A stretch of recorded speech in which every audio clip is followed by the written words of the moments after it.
Minimum 600 cusecs ఉండాలి ఇక్కడ. రేపు మార్నింగ్ కిషన్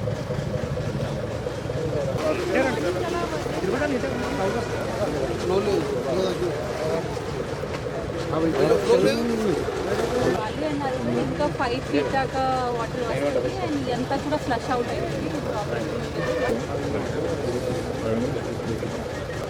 వాటర్ మనకి ఫ్లోర్ రీచ్ అయితే ఒకసారి ఎమ్మెల్యే గారు మాట్లాడతారు. రామకృష్ణ గారు, హౌ ఆర్ యూ? ఏమైంది? ఫ్లోయింగ్ లేదు వాటర్. ప్రతిసారి మనం చేస్తాం కదా.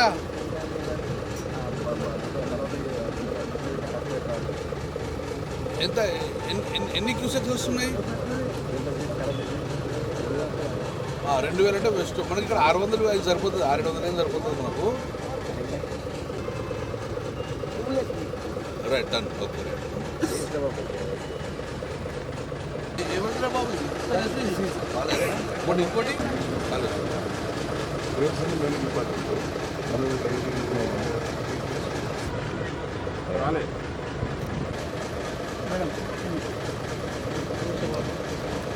ట్రైనర్ ఎవరు బాబు?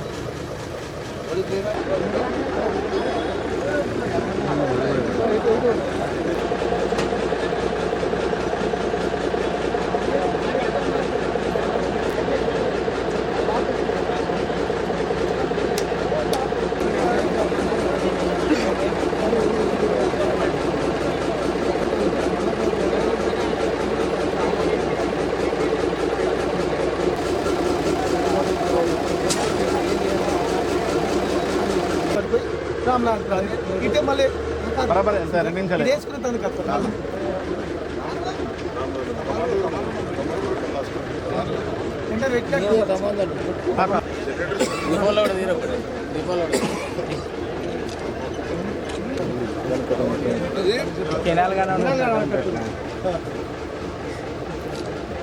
హిందువులు ఎంతో గొప్పగా జరుపుకునే పండుగ వినాయకుడి నిమజ్జనం.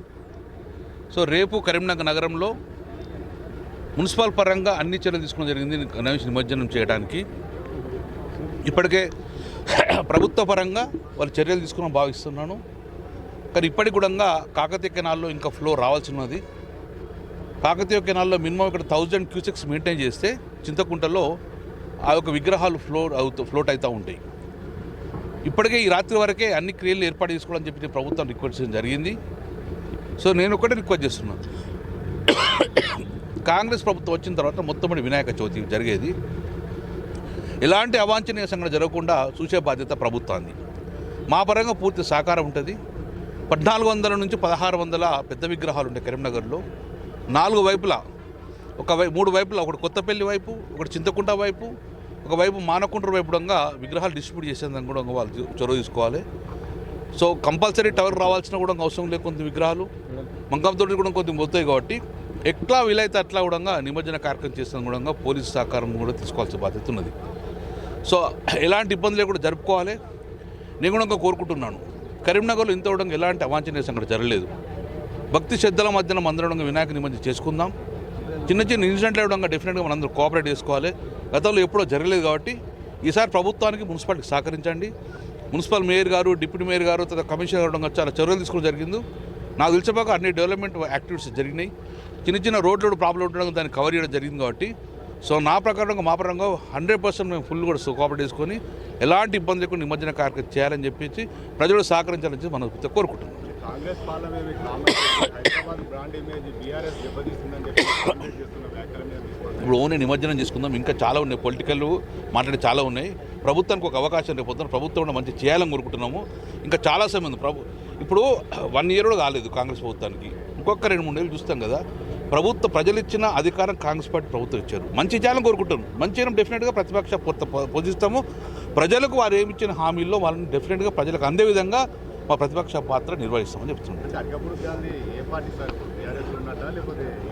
మేము ఇంతకుముందు ఒక్కసారి మా పార్టీ స్టాండ్ ఒకటే, అరకపూడి గాంధీ మా పార్టీ నుంచి వెళ్ళిపోయిన వ్యక్తి, కాంగ్రెస్ కలిసిండు. ఇప్పటికీ మీరు కాంగ్రెస్ ప్రభుత్వాన్ని కూడా ముఖ్యమంత్రి కూడా అడగాలి. ఆయన ఏ పార్టీ? ఆయన ఒకసారి కాంగ్రెస్ అంటుండు, ఒకసారి టీఆర్ఎస్ అంటుండు, స్టిల్ ఈజ్ కన్ఫ్యూజ్. కాబట్టి ఆ కాంగ్రెస్ పార్టీ చెప్పండి, ఈరోజు కాంగ్రెస్ అధిష్టానం చెప్పండి, అరకపూడి గాంధీ ఏ పార్టీ చెప్పండి. నిజంగానే అరకపూడి గాంధీ మా పార్టీ అని అనుకో, నువ్వు పిఎస్ చైర్మన్ ఇవ్వకూడదు.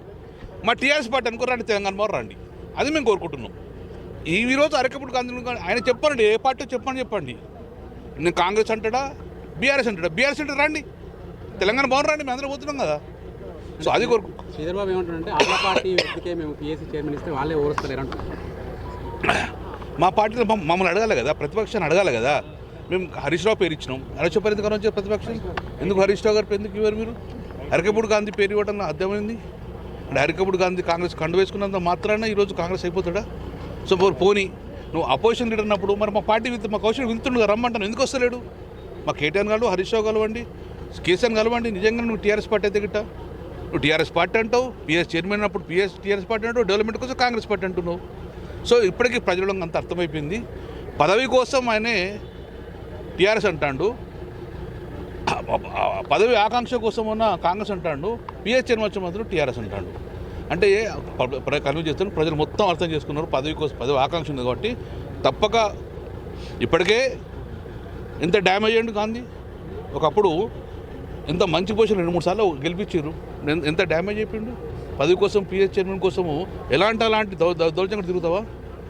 కాబట్టి నేను ఒకటే కోరుతున్నాను, ఇలాంటి బెదిరింపులు కానీ ఇలాంటి దాడులు కానీ తెలంగాణ ప్రజలు యాక్సెప్ట్ చేయరు. ఎప్పుడు చాలా గమనించరు, చాలా బాధపడ్డారు తెలంగాణ ప్రజలు. So it should not be repeat, పునరావృత కావద్దని కోరుకున్నాం. అది ప్రభుత్వ బాధ్యత. 10 సంవత్సరాలు మేము అధికారం ఉన్నప్పుడు ఎప్పుడంగా కరీంనగర్ ఎక్కడైనా ఒక్కని జైలుకు పంపలే, రివెంజ్ పార్టీ చేయలే. ప్రజలు మాకు అధికారం ఇచ్చినప్పుడు ప్రజలకు ఏం కోరుకుంటారో గా పని చేసినాం. డెవలప్మెంట్ ఎవరిని కక్ష సాధింపు జైలు వేయలేదు, కొట్టలేదు. మేము ప్రజలకు మాకు అవకాశం ఇచ్చి డెవలప్మెంట్ చేసుకుంటూ వినాం. మేము అదే కోరుతున్నాం కాంగ్రెస్ పార్టీని. మీకు ప్రజలు అవకాశం ఇచ్చి కాంగ్రెస్ పార్టీకి డెవలప్మెంట్ చేయమంటారు. కక్ష సాధింపు చేయడము, దాడులు చేయడము ఇది ప్రజలు కోరుకోరు. ముఖ్యంగా తెలంగాణ ప్రజలు కోరుకోరు. అది నేను రిక్వెస్ట్.